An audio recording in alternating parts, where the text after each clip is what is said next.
I have the absolute privilege of hosting this last session for today, recognising that we'll be holding you back from drinks. But, this is really to talk through the critical role that networks play in this energy system transition.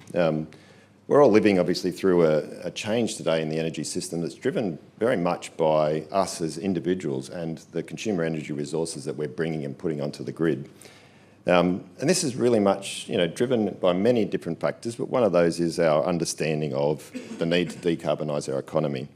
And electricity system being one of the critical ways of doing this and one of the first movers in that whole decarbonisation journey across our economy. And this is very often thought about in a sort of technical efficiency view. And often, electrification is by far and away the most technically efficient thing to do. But as Ed Langham has just brought out in a very sexy slide pack, Ed, really highlighting the essential role of economic efficiency in our networks. And to do this, we need to more dynamically balance our supply and our demand. And everyone here today is essentially an end user. And today we represent the major source of demand and the major source of supply in Australia, albeit in a very uncoordinated manner. But we have a technology to change that and to make end users an integral and active part of the system. So to do this effectively, we need to better understand how and why we use our energy on a dynamic basis. And this requires the enabling infrastructure, and it requires open sharing of data. And the ECA, amongst others, have really called for changes that would see the provision of open data. It is, after all, our data that's being captured. Equally, we see a lot of advocating for modernising the way in which we design our systems and meeting the needs of the consumer. We're having the consumer at the heart of that journey. And today, we're absolutely privileged to have three exceptional speakers from the energy industry to help us explore those issues and more. And I'd like to just give a brief introduction to all three of them. So I'll start with Mark. Mark is CEO of Ausgrid. Mark joined as CEO in 2023, and he brings a wealth of global experience across multiple sectors, including energy, oil, gas, and automotive. Mark has held numerous executive positions in Australia and abroad, including within the UK, New Zealand, and here. He's had executive roles at AGL, and I think importantly, and part of the discussion here, looking at the role and bringing in the future of distributed energy. Suzanne is EGM of Corporate Affairs at AGL, also joined in 2023 as Executive Manager. She's worked on a broad range of regulatory governance and policy issues where she's led reforms in energy and climate change. Formerly a dispute resolution lawyer, and I probably have views on that. Held numerous senior leadership roles, including at the Energy Security Board and Australian Energy Market Commission. She has deep strategic engagement, communication, strategy and economic background. And finally, Tony. Tony is Director of Energy Programs at Grattan Institute. Before that, he worked at Origin Energy in many senior executive roles. From 2009 to 2014, he was Program Director at the Clinton Foundation, advising governments on energy policy and transformational programs. Tony is a member of the Order of Australia for his recognition of service and conservation to the environment, and he's a fellow member of ATSE, the Australian Academy of Technology, Science and Engineering. Three exceptional speakers who I'm sure will be able to tap into this topic of conversation today. I'll start with three questions predefined to the audience, and then I'll be looking at and understanding, a range of questions to come in from this audience, because I think this is a great opportunity to really tap into this rich experience and to try and understand what we think the role and responsibilities are of networks. I'd like to start with Suzanne. In the energy sector, and we've seen today, people talk about various roles and responsibilities, even some to question, should we be going back and having vertically aggregated systems to enable decarbonisation? As a representative of a large retailer, you're at the interface of the customer and their integration with the wider system. I'd really like to understand how you see the role of retail evolving in the current system to get greater customer participation, but really importantly to understand the customer and the trust aspect that needs to be done for this transition, which we've heard numerous speakers talk about today.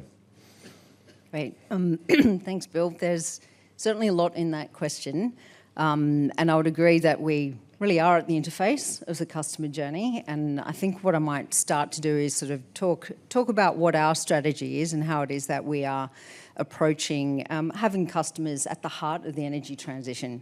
So our strategy is to connect every customer to a sustainable future, and that is not only integral to the pathway we see to net zero, but it's also integral to continue to meet the needs of our customers.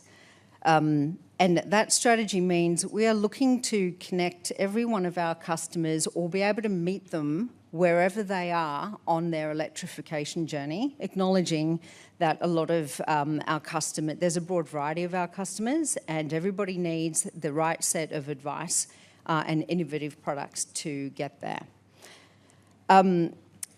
In terms of how it is that we're sort of approaching and thinking about sort of roles, I'll pause to sort of actually have us all reflect on sort of CER and how well that it has worked, and that it really is the success story of the transition.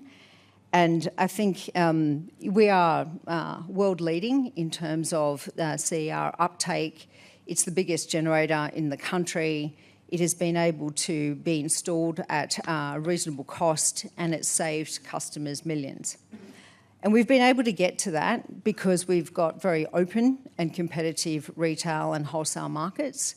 We've had very robust network regulation.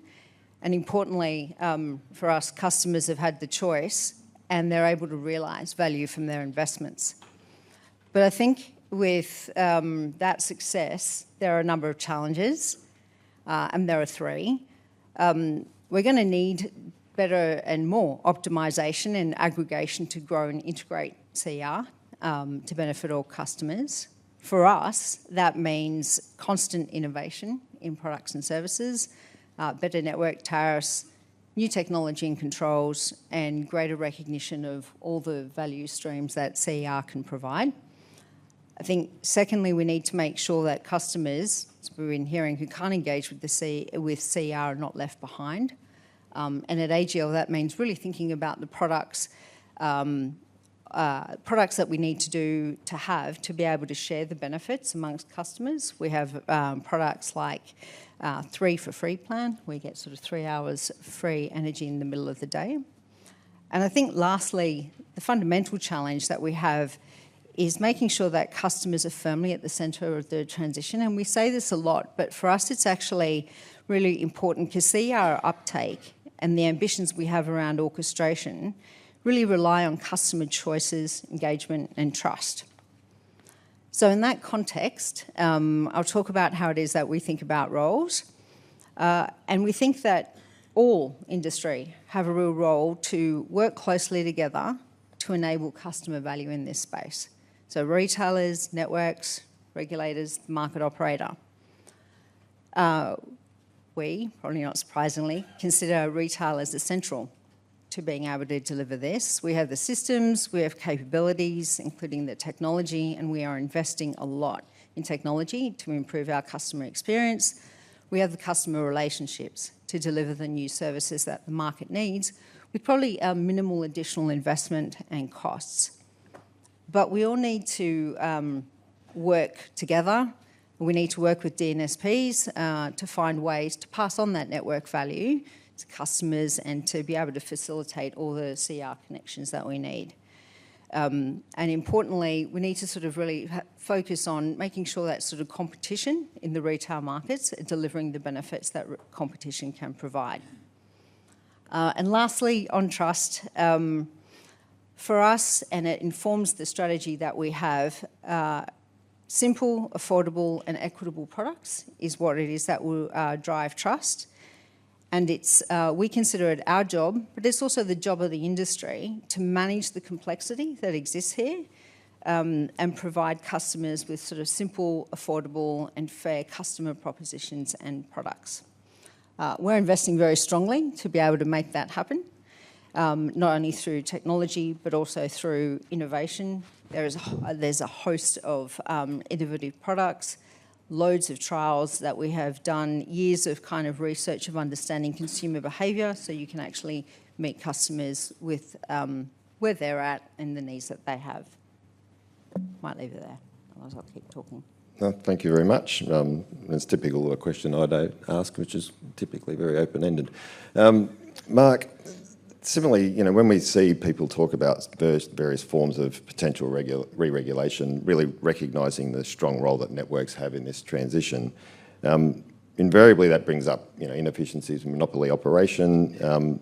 Just last week we saw the AER release their paper looking for policy-led sandboxing, so much larger scale trials. As a network provider, what do you see as the advantages and disadvantages to an increased role of networks? And how would you see the large-scale sandboxing trials sort of provide more, I guess, objective analysis of that impact? Another big question. First thing is hello, and second thing is it's great to hear Suzanne talk about the role of retailers and generator retailers. I spent most of my career saying the same things. And I've now had 2 years in a network and got some observations around it. I think the first thing I'd say is I used to have the same emotion towards a regulated monopoly as probably many people in this room do, unless you work for one. And lots has changed in the last 10 years, but one thing hasn't changed is the people in regulated monopolies are really good people. They actually want to do the right thing by customers. It's just kind of an instinctive thing. Of course, you get dislocations in that sometimes, just like you do in any industry. Or any culture. But generally what I found, surprisingly maybe, and I was a bit pleasantly surprised when I arrived, is people generally want to do the right thing by customers. Second thing is networks, partly encouraged by regulators, not just one regulator, but regulators have got very close to customers out in the field. So by default, we do spend time actually physically meeting customers. When storms happen, we're picking up the pieces, or when we've got planned outages, we're going door to door to say hello and make sure everyone's aware their power's about to be taken out. And then we roll up and down the country every 5 years. Again, this particularly encouraged by regulators to engage customers in what we want to do and whether it works for them before we submit it into the regulator, because we're bound to do that. And so I find Ausgrid and all regulators I've met very customer-centric, much more than I thought. That's the first thing. What I find in this sector, though, in the energy transition more broadly, is we've applied too many old paradigms to new problems. And I'll give you a couple of examples of that. But the big one is, and this is not a particular network thing, but across our sector today, we're looking at this energy transition and saying, how do we replace all these coal-fired power stations? And we're saying, let's replace them with their equivalent renewable resource, which is a large wind farm or a large solar farm, and then let's build lots of high-voltage network across farmland to get it to the communities it serves. But a new paradigm might be, how can we do as much as possible near customers, and Suzanne talks about CER, and minimize what we have to do further upstream. And we have data that suggests that we could possibly, I mean, I'll give you the facts. So across New South Wales, we reckon, and this is not just from us, there's about 50 gigawatts of spare capacity sitting on rooftops that hasn't been tapped into, mainly in warehouses and big shopping centers and places where, for reasons some of you in this room will know, we haven't yet managed to achieve getting solar on the roof. So we always talk about percentage of homes covered and how many homes have now got solar, but there's massive capacity near demand that isn't being leveraged. So we've got to try and solve that problem. 20 gigawatts of that sits in Ausgrid's network, and Ausgrid's total max demand today is 5.5 gigawatts. So even if we could cover a percentage of that, we reckon there are areas of our network where we could feasibly cover all the demand required through local supply on rooftops for all SME and residential customers. And then the grid further upstream becomes the solution for industry. But of course, the sector hasn't come in it like that. The sector's come in it, well, what do we have today and how do we replace it? And so I just put that all to you when we talk about some of the things on this panel.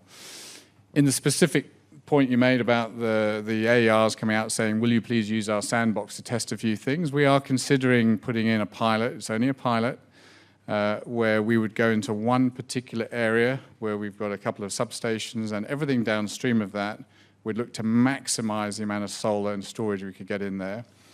And I sometimes call it Project Flatline because the goal would be, it may never be achieved, the goal would be to make sure that at that zone substation, we've got flat demand for everything upstream of it. So everything downstream of it is managed. We'd have to work with many other companies to do that, but we think that's worth testing to see if we can reduce the cost of electricity for all consumers in that zone area by maximizing the opportunity that exists within it. Today, the fragmented nature of the industry can't change it quickly. I don't believe that vertical reintegration will happen, but we should test that and we should see whether we can get a lower cost outcome for consumers as a whole if we look at things differently with a different paradigm. So that's where we're going. Excellent, thank you very much. And Tony, finally, a question for you. I mean, the Grattan Institute has published a number of interesting works. Recently, one of the things I was quite interested in is some of the work you've looked at in the gas network. So really trying to understand how we balance a trade-off between different energy networks here, so the gas network and the electricity network as we head towards this future of more electrification. And I'm really, again, interested in how we bring customers on that journey, and to paraphrase your colleague Alison Reeve, to ensure that the transaction happens with them, not to them. Thanks, Mark. Firstly, I should apologise. I didn't read the dress code for today, so I hope you'll bear with me. Look, I have a policy in my world, because I've been doing this stuff for a little while. In fact, to illustrate how that's played out for me, I was at a conference recently, I was introduced, and the moderator made the comment that in 2008 I had been involved in the Garnet Review. Now I was trying to work out what Alf Garnet had to do with energy policy. I have spoken to Ross Garnaut about this, and it just shows you how much things have changed and how people don't remember some of that past. But I have a policy in my world these days, is that on Mondays and Wednesdays and Fridays I'm optimistic, and on Tuesdays and Thursdays I allocate for pessimism, and I have the weekend off. The good news is today's Wednesday. So, look, I think the issue of electricity and gas is interesting. I started my work when I used to be a buyer of gas, but when I got into the energy industry, as running the gas network in Brisbane, one of the gas networks in Brisbane. And we calculated pretty quickly that, apropos of the conversation earlier about how you pay for networks, is we should just charge every person who used gas in Brisbane $300 a year and don't even measure the gas. You couldn't use enough gas in Brisbane to justify measuring how much gas people were using. Like, the bill was $300 and 95% of that was network charges. And it's just a different way gas is used, right? But the interesting about gas versus electricity is that we've always been able to store the stuff. That has advantages and disadvantages, and you see that playing out right now with hydrogen gas and renewable gas. But the advantage of being able to store it and use storage to balance out supply and demand is pretty common to most things, right? I mean, everything in this room, including us, was stored someplace for a while. And I think that issue of how we deal with storage and how we use it to balance up is very important. And I think it's something that I know Mark's company is dealing with.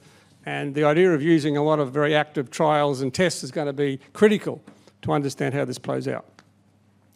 The other thing about electricity and gas is that we really need to think about how we integrate them. We've got two separate, we've got a gas law and an electricity law. That is really not very efficient. We should really think about bringing them together so we don't have to worry about the way the two separate mechanisms are dealt with by the regulators. That's a second issue. The third issue, of course, is that we're going to almost likely need electricity for some while yet. We are not going to need gas for much longer. Now, making that transition when you've got 5 million households and businesses who use gas is not simple. It's not a technical problem mostly, it's fundamentally a financial and political problem. And you only have to see what's going on in Victoria, how difficult it is as a challenge. And how do you deal with a network that was built as a social good, and we're now saying we don't want it anymore? Who was responsible for that? And I don't think anyone in the world has yet really solved that problem. But the gas side of it, the answer is, we're going to shut it down. Now, my friends in the gas industry, and I started in the gas industry, so I said, don't like that very much, and you'll see, not surprisingly, the industry absolutely railing against that hypothesis. But we'll see, because if we don't, then we've got an interesting challenge with the transition to lower emissions. And this is a really fundamental transition. This is not an argument about whether we do it or not, even though that would be what you sometimes believe if you read some of the media. The real question is whether we do it badly or whether we do it well.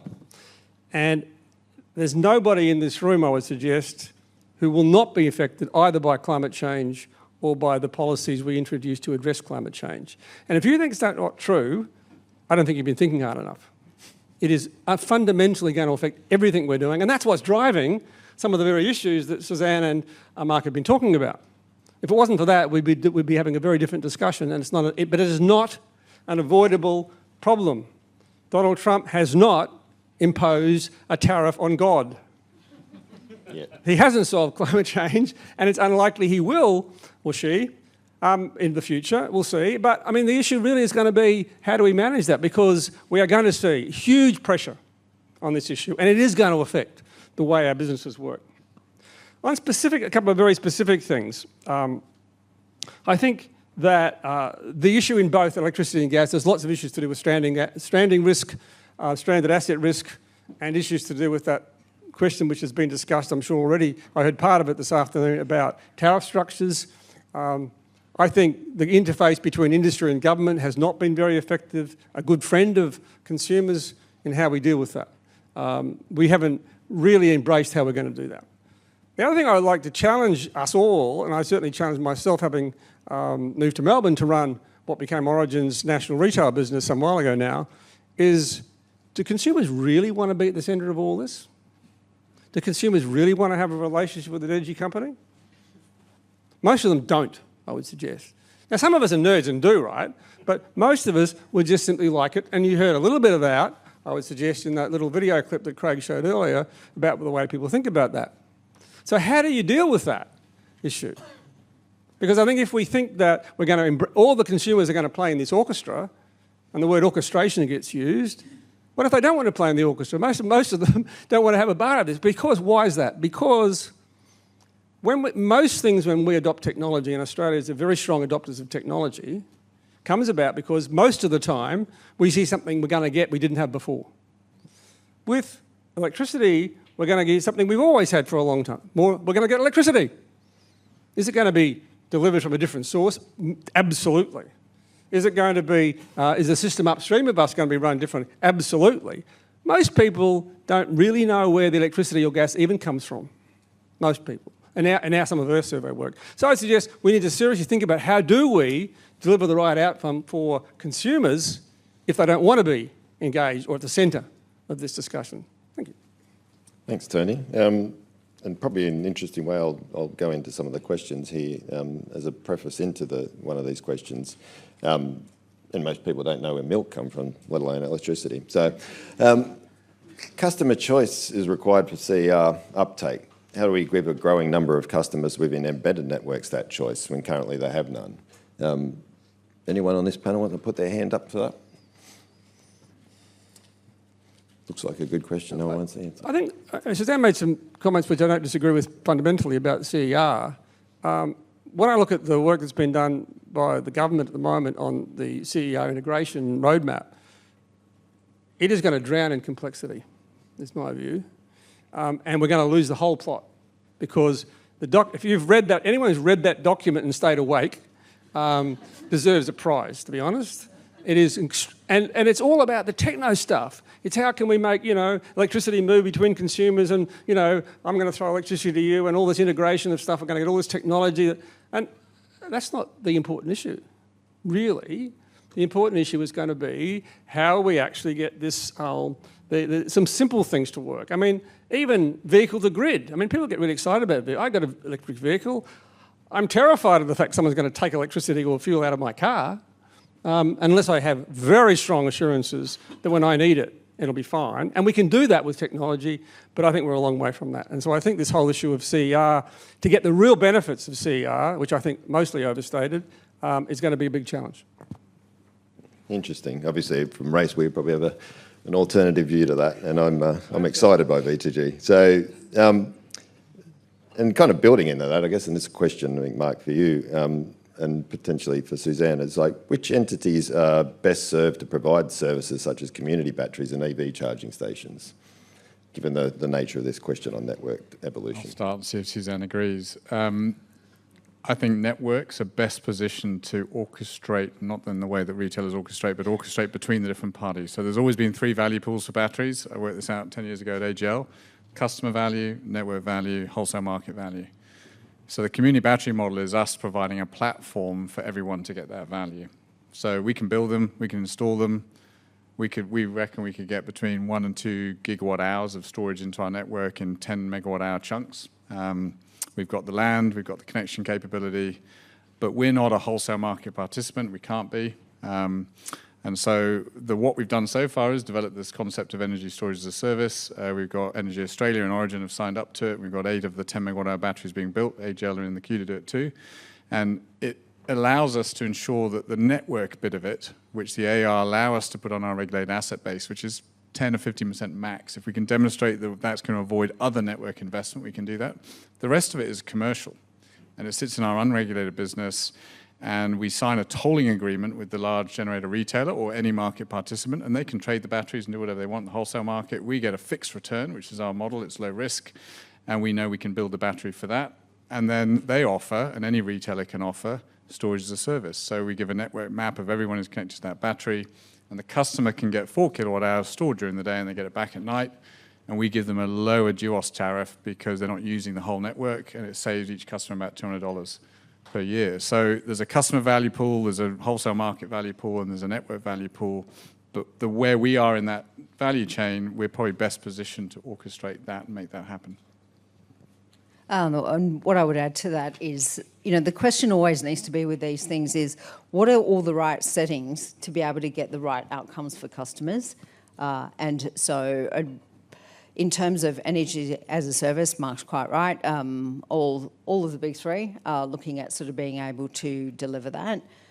So we just need to be able to make sure that within how you set that infrastructure up, that the right network services are dealt with in the right ways under kind of economic regulation. So you still have the right levels of competition driving the low-cost outcomes for consumers.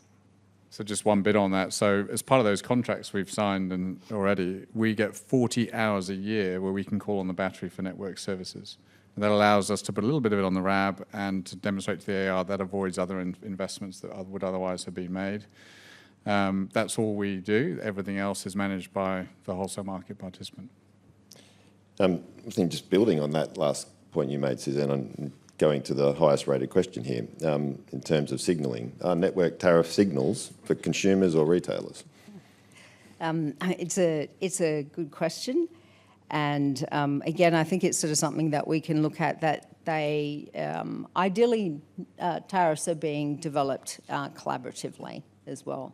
So I might actually sort of speak about hot water orchestration that we do, because this is something where we're looking to scale this, and it kind of shows you the importance of how it is that we sort of use tariffs. So this is something where we have been building time of use tariffs for our controlled load customers, so that you can actually have the right signals being provided, and you share the sort of wholesale and network benefits through lower prices for the solar soaking period, and therefore you get lower bills to the customers. What we do in that is that we notify customers that we're going to be shifting their hours of supply to the solar soak period, and they give them a chance to opt out. What is really interesting from this trial is that we find the opt-out rate is 0.2%, which is great. And it's a really good example for us of kind of being able to craft and develop these network, the right tariffs, the right signals for customers between us and distributors, so we get the right consumer outcomes. But for this, and in terms of what it is that we want sort of retailers, for tariffs to actually sort of end up being, they do need to be simple, and they do need to be actionable, and they do need to be fair, and they also need to be consistent. So as part of this trial, we're actually, we work with networks separately, and we also then have to manage the kind of complexity of the network tariffs in order to come up with something simple to be able to pass on to the customer. So with one network that we're working on, and I've got these statistics written here because they're great, they have 55 different controlled load timing profiles, one specifically for hairdressers.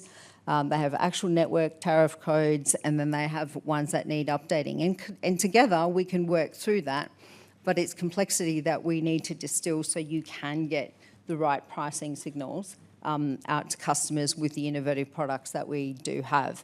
And for us, kind of getting that right is important, because we don't want to actually be relying on the wrong tariff when you put sort of that product out there. So it's a good example of how we do need to work together to be able to get the right price signals out to customers. Thanks. We've only got 3 minutes to go. Time flies in these circumstances. I'll just ask for a different structural one. Here's a question saying, should we allow highly engaged local communities to own and operate their local energy infrastructure? So kind of counterfactual, I think, to you owning it earlier, Mark. So I'd like to get a view on that particular question. And maybe, Tony, you're a good person to start on this. Sure. It's sort of back to the future in some sense. And whether they... I mean, the idea of having less dependence on that network is the sort of thing Mark's talking about, whether you create a system where a lot more is done locally, ideally almost all of it is done locally. I think the interesting question in that world, and partly related to the last question, is that if we could use storage in the most effective way, it would seem to me that you almost don't need to pass on highly time-reflective or cost-reflective tariff structures, because you could use storage to deal with that. And the customer can still see a flat arrangement where they're just using electricity when they need it, but where that storage is and who owns and manages it comes back to the point, is that some sort of bilateral deal between the regulator, between the network businesses and the retailers, or is it the positioning of those the most important thing, where the distributors probably have the best information on the physical side of it, but does that mean that they should also be the ones who actually are responsible for trading the electricity in and out of that? But I think the core of it is that storage, batteries particularly, whether it's rooftop or more particularly network, what you're talking about, Mark, that may be a better solution than, because I think the world of cost-reflective tariffs has been one of danger for a long time. I think that's an interesting opportunity. Can I just add a point on that? I mean, I think networks are moving from being organisations that move electrons over distance to organisations that move electrons over time. And on Tony's point, with storage in the distribution network, if we have enough of it, we don't need to worry about all those peaks and troughs, certainly upstream of it. There'll always be peaks and troughs downstream of it, but we can balance it. So more of a balancing network rather than just a supply network. Microgrids in some rural areas make sense, but I happen to believe there's the economies of scale and the efficiency you can get in a broader network managed by a sophisticated party, mentioning no names, is going to get a better outcome than individual consumers or communities trying to do it themselves. Sure. Okay, I'm in the final minute now. So I'll give one very quick question to you, Suzanne, because it's at the top. Why do retailers pass on network tariffs to consumers? I'm assuming that was probably also, why don't they? Why do they? An interesting point that we don't always. Yeah. So this is something where, in terms of network tariff reform, so for example, at the moment, a lot of customers that are sort of put onto demand tariffs when they actually upgrade to a smart meter is something where we're not passing that on. And that points to the issue of, because a lot of those consumers don't understand the implications of that tariff, and the customer experience is more important to us. Yeah, thank you. Well, 10 seconds to go. So I think I'll just take the opportunity to wrap up, thank the panellists for their excellent contribution, recognise that perhaps we haven't solved every problem in the world today, but recognise the role of storage and the flexibility within this. Thank you very much to the three panellists.